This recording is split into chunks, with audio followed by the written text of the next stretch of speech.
Assalamualaikum warahmatullahi wabarakatuh. Alhamdulillah. Kita bersyukur kepada Allah Subhanahu wa taala dapat kita bertemu lagi untuk kita sama-sama belajar, untuk kita sama-sama mendalami ilmu agama. Mudah-mudahan kita semua ini mendapat keredaan Allah Subhanahu wa taala. Pelajar-pelajar sekalian, hari ini kita akan masuk lagi kepada pelajaran yang ke-20 di bawah tajuk istinja satu tuntutan. Istinja satu tuntutan. Baik, kita lihat dulu objektif kepada pembelajaran ini, iaitu mempelajari maksud dan hukum istinja.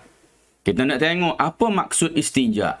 Kedua, mengetahui alat-alat untuk beristinja. Apa alat yang boleh kita guna untuk beristinja. Ketiga, memahami kepentingan dan cara bagaimana untuk kita beristinja. Yang keempat dan yang kelima, sebagaimana biasa, kita jawab soalan kebat yang telah pun Ustaz buat. Ustaz petik dari buku teks dan Ustaz telah pun sediakan jawapan untuk menjadikan kamu biasa menjawab soalan kebat dan seterusnya menjawab soalan di bahagian deskripsi supaya lebih mantap kepahaman kamu berkaitan dengan tajuk yang kita belajar ini. Seterusnya kita lihat istinja. Istinja dari sudut bahasa bermaksud selamat daripada penyakit. Manakala dari sudut istilah, perbuatan menghilangkan najis yang keluar dari kubul atau dubur. Maknanya ialah bila sebut perkataan istinja, ia menjurus kepada bagaimana nak hilangkan najis, nak hilangkan kesan najis yang keluar sama ada dari kubul atau dubur. Kubul ni bahagian depan, kemaluan, bahagian hadapan, dan dubur yang kita nak itu adalah untuk bahagian belakang. Baik.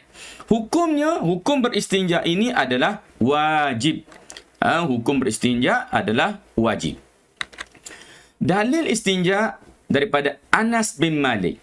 Kana Rasulullah sallallahu alaihi wasallam idza kharaja li hajatihi, bahawa Rasulullah sallallahu alaihi wasallam apabila baginda keluar untuk hajatnya, maknanya keluar untuk qada hajat, naji'u ana wa ghulamun minna, maka kami pergi, aku dan juga seorang budak dari kalangan kami, budak suruhan di kalangan kami, bi'idawatim mimma, dengan bawa satu bekas. Satu bekas tu berisi air. Guna untuk apa? Untuk beristinja. Alat yang boleh kita guna untuk beristinja ialah pertamanya air. Yang dimaksudkan dengan air di sini ialah air mutlak. Yang kedua adalah benda kesat. Apa dia? Contoh benda kesat ialah batu, tisu, kulit kayu, kain, daun kering, kertas dan benda-benda kesat yang ada di sekitar kita, kecuali benda-benda yang dilarang ataupun tak dibenarkan untuk kita beristinja, maka semua benda tu boleh kita guna untuk beristinja. Bahan yang haram diguna untuk beristinja.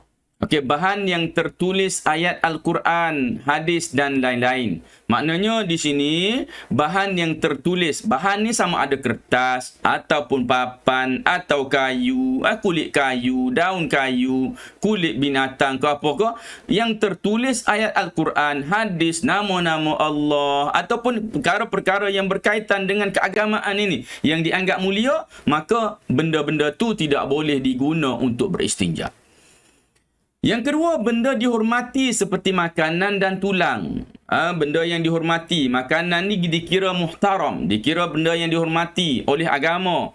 Dan juga tulang. Kenapa tulang? Tulang ni, walaupun tulang ni kita buang, tapi tulang ini adalah merupakan makanan bagi jin.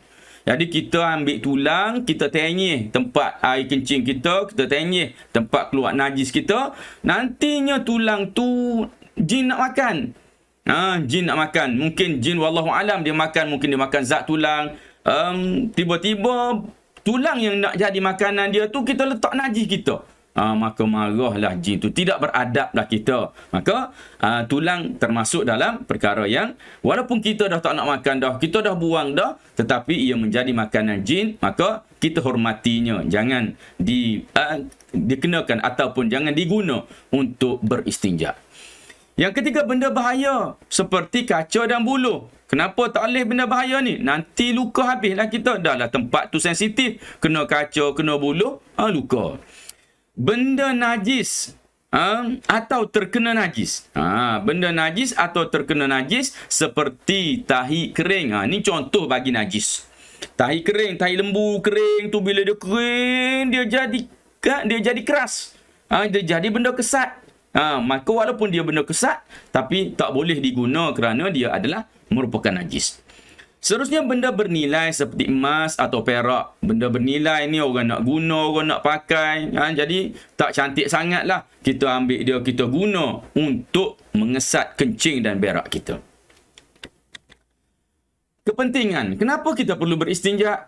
Dapat pahala. Sebab apa dapat pahala? Kita berada dalam keadaan yang bersih. Allah SWT, innallaha yuhibbul mutatahhirin. Allah SWT suka kepada orang yang penyuci, orang yang bersih. Jadi kita beristinja, kita sucikan kubul dan dubur dari sebarang najis, maka ia dikira mendapat pahala.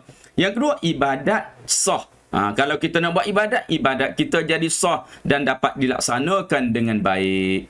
Kenapa? Kerana dah suci, dah bersih daripada najis. Dikasihi Allah dan Rasul. Benda ni adalah sebagaimana Ustaz sebut tadi, bila mana Allah suka, innallaha yuhibbul mutatahhirin, Allah suka kepada orang yang membersihkan, menyucikan, maka secara automatik dapat pahala. Terhindar dari jangkitan penyakit. Bila keadaan bersih, maka kita ni susah dapat penyakit. Badan pun jadi sihat dan kita selesa. Bukan setakat keselesaan pada diri, bahkan orang lain pun selesa untuk berada bersama-sama dengan kita. Kunci ilmu, syarat istinja dengan benda kesat. Kita nak guna benda kesat ni ada syarat tertentu. Okay. Bahkan dia adalah merupakan sebahagian daripada syarat istinja, iaitu alat yang kita nak guna tu mesti suci, bersih dan kering. Alat tu suci, bersih dan kering. Kalau kita ambil batu, batu tu basah. Batu tu suci dah, batu tu basah. Kita nak hilangkan najis. Sifat benda yang basah, dia akan pindahkan lagi najis. Dia kena, dia akan pindahkan ke tempat lain. Jadi kerana tu, alat yang basah tidak boleh diguna untuk kita tu beristinja. Yang kotor lagi lah tak boleh, kerana dia akan kenakan najis lagi pada tempat lain. Najis pada kubul atau dubur belum kering. Oleh kerana kita nak beristinja tak guna air, kita nak guna benda kesat sahaja, maka yang nak kita sapu itu, yang nak kita buang itu, mestilah najis itu belum kering. Kalau dah kering, dia dah melekat pada kulit kita, maka pada ketika itu kita hanya boleh, ada satu pilihan sahaja, iaitu kita hanya boleh menggunakan air. Yang ketiga, najis tidak meleleh ke tempat lain. Najis yang keluar dari dua tempat tersebut, dia tak kena tempat lain. Dia masih berada di kawasannya sahaja. Dia tidak kata contohnya orang tu terberak sampai kena paha, sampai kena kaki. Maka kaki tu tak boleh untuk kita gunakan kain ke, nak guna tisu ke, nak guna batu, kayu ke, nak lap situ. Dia tetap tidak dikira suci. Yang terakhir, tiada cecair atau najis lain yang melekat di tempat keluar najis. Ketika kita buang najis, maka tak ada air yang mungkin terpercik kena kat situ. Kalau air terpercik kena situ, maka tempat itu mesti dibasuh dengan menggunakan air sahaja. Tak boleh dah nak guna benda-benda kesat seperti batu, kayu dan sebagainya yang kita bincangkan tadi. Cara beristinja. Cara pertama, ini cara yang paling afdal, itu menggunakan batu dan air. Ini paling baik, paling bagus. Kenapa? Boleh menjimatkan air. Okey. Cara macam mana? Bersihkan tempat keluar najis dengan 3 biji batu atau 1 biji batu. Satu batu yang mempunyai 3 permukaan. Kemudian basuh dengan air mutlak sehingga diyakini bersih. Kita nak guna, selalunya disebut 3 batu. Tetapi boleh juga kita gunakan 1 batu, tapi dia ada 3 permukaan. Ada 3 sudut. Maka kita guna sudut pertama, guna sudut kedua, guna sudut ketiga. Kemudian dibilas atau dibasuh dengan air sehingga diyakini bersih. Maka cara ini merupakan cara yang terbaik. Ataupun secara zaman moden ini, mungkin bila mana kita masuk tandas, kita dapati dalam tandas tu ada tisu, ada air. Maka kita guna tisu untuk lap dulu. Kemudian kita pun basuh dengan air. Dengan itu, kita boleh jimatkan penggunaan air. Mungkin kerana itu cara ini dianggap merupakan cara yang paling afdal. Yang kedua, beristinja dengan menggunakan air. Ini sangat famous. Kita di kalangan kita mungkin menyangka bahawa kita tak boleh nak beristinja melainkan dengan guna air. Kerana kita ni tak pernah guna pun selain daripada air ni. Iaitu cara macam mana? Basuh dengan air mutlak sehingga diyakini bersih. Bila dah bersih, hilang bau, warna dan rasa, maka itu telah dikira sebagai suci. Yang ketiga, iaitu menggunakan batu atau benda kesat sahaja. Tadi guna batu atau benda kesat, guna tisu saja, guna tisu kemudian basuh dengan air. Yang cara yang ketiga ialah bersihkan tempat keluar najis dengan menggunakan 3 biji batu atau 1 biji batu yang mempunyai 3 permukaan, atau dengan menggunakan benda-benda kesat hingga diyakini bersih. Maknanya, kalau kita guna tisu 3 kali sapu, kalau kita guna kayu 3 kali tenyih. Ikutlah, macam ikut pandai lah. Nak sebut pun Ustaz geli juga nak sebut banyak-banyak. Jadi kita guna setakat ikut kemampuan yang ada dengan ambil benda-benda kesat tadi, untuk kita lap tempat keluar najis tadi, supaya tempat keluar najis tadi kering, dan telah pun bila mana kering, ia telah pun dikira suci. Okey, adab beristinja. Adabnya tidak membawa masuk ke tandas sesuatu yang dimuliakan seperti Al-Quran, hadis, benda-benda yang berbentuk keagamaan yang dimuliakan syarak, nama Allah, nama Rasul, apa semua, jangan dibawa masuk ke dalam tandas. Tapi ini perlu dihurai sikit sebanyak. Iaitu kadang-kala apabila kita pergi ke tandas awam, kita berada di bandar, kita nak masuk tandas, kita tak ada ditemani oleh siapa-siapa. Maka kalau kita tinggalkan barang-barang kita di luar tandas, kemungkinan kena curi. Maka Ustaz bagi cara bagaimana kita dibenarkan untuk bawa masuk, tetapi hendaklah kita masukkan dalam beg, atau kita tak ada beg, kita ambil surat khabar, kita balut Quran kita. Kita balut Quran kita, atau kita balut dengan kain yang kita ada, kemudian barulah kita bawa masuk ke dalam tandas. Jangan dibiarkan barang-barang tersebut terdedah kepada angin tandas. Maka kalau kita bawa masuk ke dalam tandas dengan cara yang sebegitu, maka kita tidaklah dikira berdosa. Tak ada masalah. Kerana kita perlu menjaga harta benda kita. Harta benda ini juga termasuk dalam perkara yang dihormati oleh syarak. Yang disuruh oleh agama kita untuk kita jaga harta-harta benda ini. Yang kedua, membaca doa sebelum masuk tandas. Adab dia macam tu. Bila masuk tandas, maka kita baca doa. Baca doa untuk kita selamat, ataupun untuk kita ni tidak diganggu. Walaupun bukanlah sampai peringkat histeria, kita baca doa untuk mengelakkan daripada gangguan jin ataupun gangguan syaitan yang berada dalam tandas tu. Yang ketiga, memakai selipar dan menutup aurat. Pakai selipar kerana takut nanti ada bakteria ke apa yang kat bawah tu kena melekat pada kaki kita, ataupun ada najis yang berada dalam tandas tersebut, menyebabkan kita bawa keluar najis tu tempat kita nak solat ataupun tempat kita duduk, maka ia jadi tak elok lah, mendedahkan ibadat kita pun mungkin jadi tak sah. Begitu juga kita memakai selipar, kita masuk ke tandas, kita tutup aurat. Kerana dalam tandas ni ada jin, ada syaitan duduk dalam tandas tu, mereka memerhati, tengok, dan tak elok sangatlah untuk kita berada dalam keadaan yang tidak menutup aurat. Bukan sahaja dalam tandas tu sebenarnya, bahkan di luar pun. Di luar, walaupun kita duduk di rumah seorang diri, tak ada orang, maka tidak elok untuk kita berada dalam keadaan aurat yang terbuka. Yang ketiga, yang keempat dah ni, melangkah masuk ke dalam tandas dengan kaki kiri. Semua tempat yang tak elok, tandas ataupun ke tempat mana lagi, kita kira tempat-tempat yang tidak bagus, kalaupun kita kena masuk ke dalamnya, maka kita langkah masuk dengan kaki kiri. Okey. Bila kita nak keluar macam mana? Kita keluar kaki kanan. Begitu juga bagi tempat-tempat yang baik seperti masjid. Kita nak masuk ke dalam masjid, kita masuk langkah kaki kanan. Bila kita nak keluar masjid, kita langkah kaki kiri. Tempat yang tak berapa nak elok, maka kita masuk dengan kaki kiri, kita keluar dengan kaki kanan. Seterusnya, mencangkung dan berhati-hati dengan percikan najis. Ni dia suruh duduk mencangkung tu apa? Untuk mengelakkan daripada daripada terpeciknya najis. Mungkin kalau tu kencing berdiri, maka mudahlah air kencing yang jatuh ke lantai tu percik naik kena pada kaki seluar dia ataupun kena pada betis dia. Yang keenam, tidak menghadap kiblat bagi tempat tidak berdinding. Kalau kita kencing atau kecil berak di tempat-tempat terbuka, di padang, jangan cari tengok.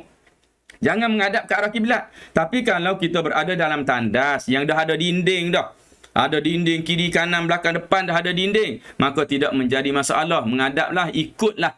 Ikutlah mangkuk tu duduk belah mana, apa semua tak ada masalah. Tidak dikira makruh lagi kalau kita sekalipun kita menghadap ke arah kiblat, kerana apa? Kita berada dalam satu bangunan yang tertutup. Adab beristinja lagi, tidak melakukan perkara yang dilakukan ketika buang air. Iaitu tidak melakukan perkara yang kita kata yang inilah yang Ustaz senaraikan ni, ketika yang dilarang. Yang dilarang untuk kita lakukan ketika buang air, iaitu bercakap semasa buang air. Okey, mungkin berlaku kesilapan sini, perkara yang dilarang untuk dilakukan ketika buang air, iaitu masa buang air bercakap. Ada yang buang air sebelah duduk sembang antara dengan kawan dia di sebelah. Ini satu perbuatan yang tidak baik. Apatah lagi makan dalam tandas. Ada sebahagiannya merokok dalam tandas. Ini semua adalah merupakan perkara-perkara yang patut dielakkan. Yang kedua, memegang kubul atau dubur dengan tangan kanan. Kita kalau nak basuh pun kita pegang dengan tangan kiri, kerana tangan kanan ni tak layak untuk pegang benda-benda macam tu. Tangan kanan ni kita nak pegang benda-benda yang elok, pegang makanan, pegang Quran, pegang benda-benda yang mulia. Jadi untuk memegang kubul dan dubur, tempat tu merupakan tempat keluar najis, maka selayaknya kita hanya guna tangan kiri sahaja. Lagi termasuk dalam adab beristinja, tidak membuang air di tempat yang dilarang. Mana tempat yang dilarang? Iaitu tempat berteduh.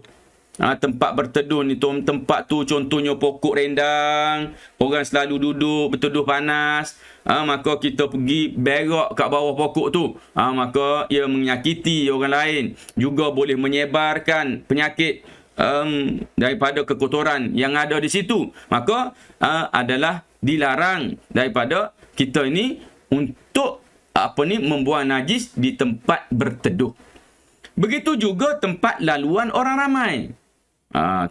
Tempat laluan orang ramai, jangan sekali kita buang najis kat situ. Yang ketiga, dalam lubang tanah. Kenapa dalam lubang tanah? Dalam lubang tanah ni kebiasaannya dia ada tempat tinggal jin. Jin ni dia tak ada rumah macam kita. Dia tak ada kemajuan material macam kita. Dia akan duduk di tempat-tempat gitu. Cukup dah untuk dia. Dia tak perlu kepada rumah macam rumah kita perlu ada katil, perlu ada tilam, tak. Dia boleh duduk di mana-mana. Termasuk tempat dia nak duduk ialah dalam lubang tanah. Tiba-tiba kita pergi kencing dalam lubang tanah, maka silap-silap dia keluar jentik kita, habis. Balik besar sebelah pula dia. Yang kedua, yang ketiga, yang keempat, dalam air bertakung seperti kolam renang. Air tu bertakung. Jadi bila ada air kencing dalam tu, air kencing tu akan bagi efek lah, akan bagi kesan kepada orang lain yang mandi di situ ataupun yang mungkin guna air tersebut. Jadi Islam larang kita daripada melakukan perkara sebegini. Jadi ingat, kalau kita pergi ke kolam renang, walaupun kita nampak air di kolam renang itu banyak, tapi dia merupakan air yang bertakung, jangan sesekali kencing di dalam kolam tersebut. Keluar, pergi ke tandas, kencing di tandas. Jangan lakukan perkara yang buruk itu. Soalan keempat. Anas membawa telefon bimbit yang mengandungi perisian Al-Quran semasa qada hajat. Jelaskan pandangan anda. Ini Ustaz ambil daripada buku teks. Sebuah soalan ini daripada buku teks. Walaupun Ustaz rasakan soalan ini agak tidak sesuai untuk ditanya, tapi Ustaz cubalah untuk bagi jawapan sekadar yang boleh, kerana terdapat sedikit, Ustaz rasakan ada sedikit kekeliruan pada soalan ini. Baik. Seterusnya, jawapan keempat. Membawa telefon bimbit ke dalam tandas adalah tidak salah. Walaupun dalam tu ada Quran, tidak salah. Tidak berdosa. Dia adalah seumpama dengan hati kita, jiwa kita ni, pemikiran kita. Kita hafal Quran dalam tu. Kita hafal Quran, kita simpan dalam jiwa kita. Jadi, kita masuk tandas, tak ada masalah. Kita nak buang pun tak boleh. Benda tu. Begitulah diumpamakan telefon bimbit yang ada perisian Al-Quran dalamnya. Janganlah kita buka perisian Quran tu sampai dia baca. Ini perisian sahaja berada dalamnya adalah tidak salah untuk kita bawa masuk ke dalam tandas. Kerana perisian Al-Quran itu tidak nampak. Perisian tu tak nampak apa-apa pun. Tak boleh dengar apa pun. Kecuali kita buka, kita on dia baru boleh dengar. Jadi, kesannya telefon Anas selamat daripada dicuri jika dia berada di tempat awam. Kalau berada di tempat awam, letak kat luar, orang ambil. Jadi, nak selamat, bawa masuk.